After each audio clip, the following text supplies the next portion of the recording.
Vote चोरी म्हणून आज काँग्रेस जी बोंब मारतीये, पण याच काँग्रेसनं निवडणूक जिंकण्यासाठी वोट जिहाद सोबत खोटे मतदार घुसवून वोट चोरी देखील केली आहे। याचं उदाहरण पाहायचं असेल तर धुळे लोकसभा मतदारसंघात जे घडलं त्याकडे पाहावं लागेल।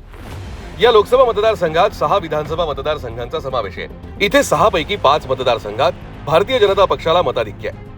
5 विधानसभेचे मिळून 1.2 लाख मतांनी भारतीय जनता पक्ष पुढे होता। पण मालेगाव मध्य या एका विधानसभेत 1,94,327 मतं घेऊन काँग्रेसच्या शोभा बच्छाव 3,831 मतांनी विजयी झाल्या। इथे मुस्लिम बहुल मालेगाव मध्य मतदारसंघात वोट जिहाद झाला हे उघड आहे, पण सत्य त्याहून अजून वेगळं आहे। इथे फक्त वोट जिहादच झाला नाही तर खोटे मतदार वाढवून मतदान देखील झालं।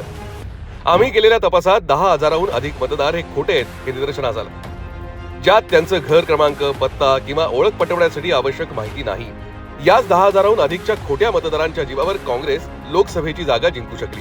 भाजपवर आरोप करणाऱ्या काँग्रेसचा हा खरा चेहरा आहे। खोटे मतदार वाढवून जागा जिंकणारी काँग्रेसच आता दुसऱ्यांवर आरोप करून लक्ष विचलित करू पाहतीये।